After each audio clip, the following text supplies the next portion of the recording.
It's a Saturday evening in September. I'm just up on Vinny and Shuas. A couple of weeks ago I did a couple of V8s up here and I thought that that was the summer season over. I have one more route to do here, which is the climb behind me, and I thought I'd be coming back to it next year, but the weather's got really warm and so I'm back up here again. So the route is called the End of Arms. It's not my route, it's a route of Iain Small's, a very underrated, very good trad climber who's done many other new hard routes here between E7 and E8. But what I'd like to do ideally is repeat his route but do a new top pitch on it. So as you can see behind me, the route takes a wall. It's a very serious route. It's E8 6B and there's a big run out section in the middle where if you fell off there, I don't think the gear would hold and you could probably hit the ground. The one thing that kind of worries me is that the other night when I started trying the moves a little bit, I pulled a hold off and fell off on the shunt in a position where if I was on the lead, I probably would have hit the ground from quite halfway up. And that was a bit worrying, so I'm trying to make sure that the route's really clean and that I just have it wired enough that I can pull on the holds quite delicately. Before leading a really serious route, you're always thinking of the problems and the potential reasons why you might fall and trying to minimise them, really to the point where you eliminate them altogether. And you don't want to be setting off on a route like this not sure you can do it. You really want to absolutely know that you can do it. So that's where I'm trying to get to, and hopefully by the end of tonight I'll have got to that stage, take a rest day tomorrow, and then it looks a lot cooler with a strong wind on Monday. So if everything goes well, I might lead it on Monday. I'll show you the climb. So up there, that's the upper part of the wall, and then right up there you belay below that roof, and then I would like to do a top pitch through that big roof. With all hard climbs that take a little while to prepare for, you go through phases. Inevitably with almost anything you do, you go through phases of ups and downs where you feel really good one day, you think, oh, this is going to be fine, and then another day you think, no, I don't feel very good, that session didn't go very well, last night's session didn't go very well. But if tonight's session goes rather better, which it kind of is already, then maybe I'll feel totally different about this route. One thing's for sure, that when I tie into the lead ropes, I need to be feeling good. Still with enough fear that makes me really concentrate and pay attention, but I really want to make sure that I've got a fair bit in reserve. So let's see, let's get on with it. I finished practicing the moves in the dark and I could indeed get on the lead on the Monday with a nice cool wind. The first difficulty on pitch 1 is to arrange the gear just before the technical crux of the pitch.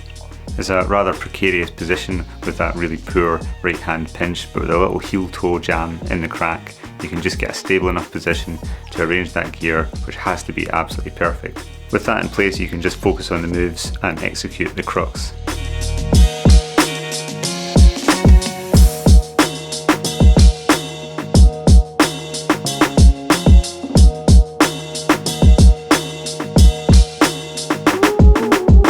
Climbing here is relatively positive, but you just need to take a lot of care to be very precise, particularly with your feet.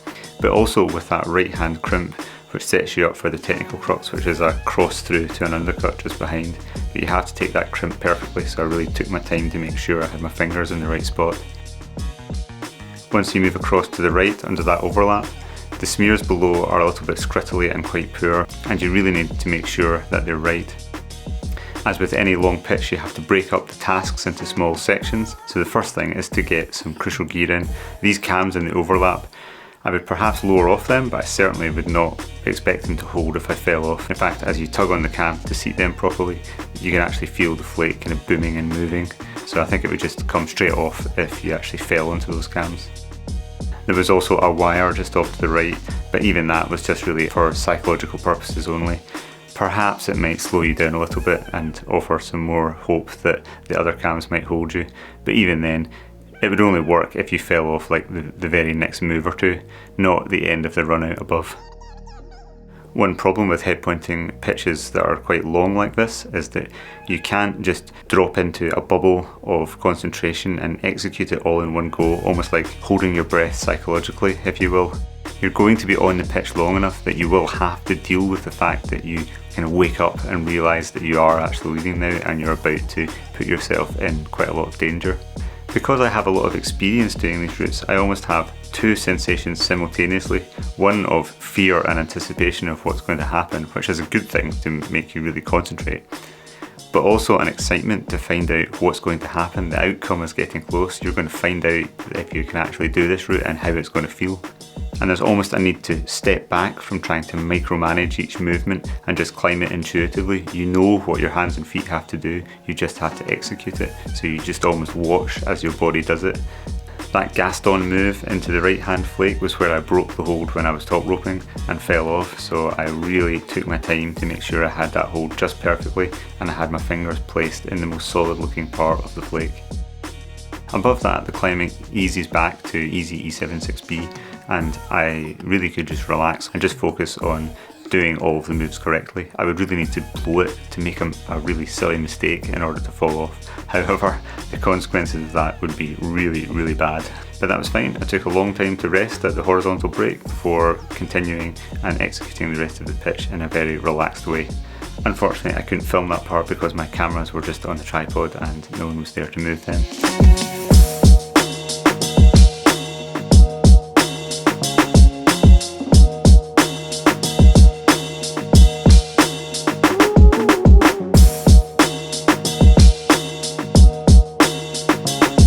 It was a relief to have that pitch out of the way and I could just enjoy the second pitch, which is much more well protected. Although you can see that I obviously have to extend those runners under the roof with long slings to make sure I don't have rope drag on the 40-metre head wall above.